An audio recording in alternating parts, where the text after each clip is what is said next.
کافروں کو دوست جگری دوست بنائے ہیں مسلمانوں کو چھوڑ کے. یہ آیت جو آتی ہے تو بعض لوگ جو ہیں اس میں بہت پریشان ہو جاتے ہیں، حالانکہ بہت سمپل بات ہے. ہر آدمی اپنے دل کو ٹٹول لے اور ایک آدمی دوسرے آدمی کی حالت کو دیکھ کر بھی سمجھ سکتا ہے آیت کے منشا کو.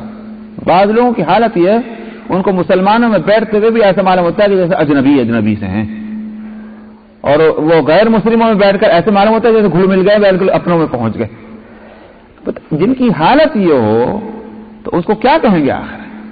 ایمان کا رشتہ تو وہ تھا کہ ایک مومن کے پاس بیٹھے تو ایسا ہو جیسے اپنی فیملی کے اندر آ گیا. ایمان کا رشتہ جو ہے وہ خون کے رشتے سے زیادہ مضبوط ہو جائے تو ایک مومن کے پاس پہنچ کر اس کو سکون ملنا چاہیے. یہ کیا طرفہ تماشا ہے کہ مومن کے لیے اجنبی ہے، غیریت ہے، کوئی تعلق اور کوئی ربط اور قرب نہیں ہے، اس کو سارا سکون کہاں ملتا ہے؟ جا کر غیر مسلموں میں بیٹھ کر. اسی سے روکا گیا الذین یتخذون الکافرین، جو کافروں کو جگری دوست بناتے ہیں مومنوں کو چھوڑ کر. وَيَبْتَغُونَ عِندَهُمُ الْعِزَّةَ، کیا یہ لوگ ان کے پاس عزت کے متلاشی ہیں؟ عزت تو اللہ کے پاس ہے ساری کی ساری، اس لیے کہ وہی المعز ہے، وہی المذل ہے. ذلت اور عزت دینا تو اس کی طرف سے ہے. آدمی جو بھی کام کرتا ہے وہ اسباب کے درجے کی چیز ہے، اصل فیصلہ تو اللہ کا نافذ ہونا ہے. اسباب عزت کے اختیار کرو تو وہ سبب ہی تو رہیں کہ اس سے زیادہ اور کچھ نہیں، لیکن وہ اسباب صحیح ہونے چاہیے کہ وہ عزت کے جو دنیا میں بھی ہو، وہ عزت جو آخرت میں بھی ہو، وہ اصل عزت ہے. ایسی عزت کس کام کی کہ دنیا میں دو آدمیوں نے سلام کر دیا، 4 آدمیوں نے گالی دے دی اور جب مر گئے تو کہنے کا خس کم جہاں پاک. یہ کیا عزت ہو گئی؟ تو عزت تو وہ ہے کہ جو دنیا میں بھی ہو اور آخرت میں بھی ہو، اور وہ ظاہر ہے کہ اللہ کی طرف سے نصیب ہوتی ہے. میں اس سے پہلے بھی حدیث بیان کر چکا ہوں. حدیث میں آتا ہے کہ جب بندہ اپنے اعمال صالحہ یہاں تک کہ فرائض اور واجبات سے آگے نوافل اور مستحبات کی کثرت کرتا ہے تو اللہ سبحانہ و تعالی کا مقرب ہو جاتا ہے. ظاہر ہے کہ جس نے پورے دین کو اپنانے کی پوری کوشش کی ہے تو اللہ کا مقرب ہو گیا.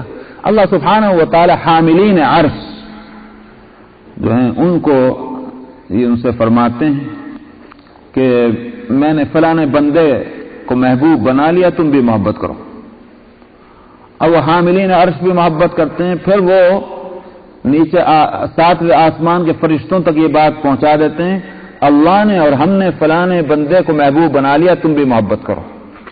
اب وہ 7ویں آسمان کے فرشتے محبت کرتے ہیں، وہ پھر 6 آسمان والے 5ویں پر ہوتے ہوتے آسمان دنیا پر، اور آسمان دنیا کے فرشتے جو زمین پر آتے اور جاتے ہیں وہ زمین میں آ کر کے اللہ کے سارے نیک بندوں کے دلوں میں اس کی محبت ڈال جاتے ہیں.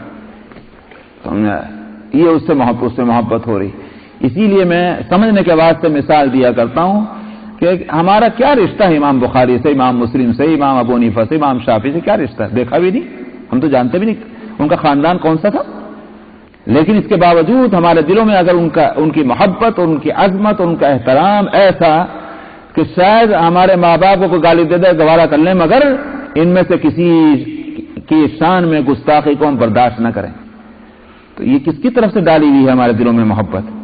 ظاہر ہے کہ اللہ سبحانہ و تعالیٰ نے ان کو محبوب بنایا، اور وہ محبتیں جو آسمانوں کے اوپر ہیں اسی کا اثر ہے کہ یہ زمینوں میں اور زمینوں سے آگے دلوں کی زمین کے اندر ان کی محبت پیوست ہے. تو اس لیے فرمایا ایبتغون عندهم العزہ، یہ کافروں کے پاس عزت کے متلاشی ہیں. عزت تو ساری کی ساری اللہ کے پاس ہے. وقد نزل عليكم في الكتاب ان اذا سمعتم آيات الله يكفر بها ويستهزأ بها.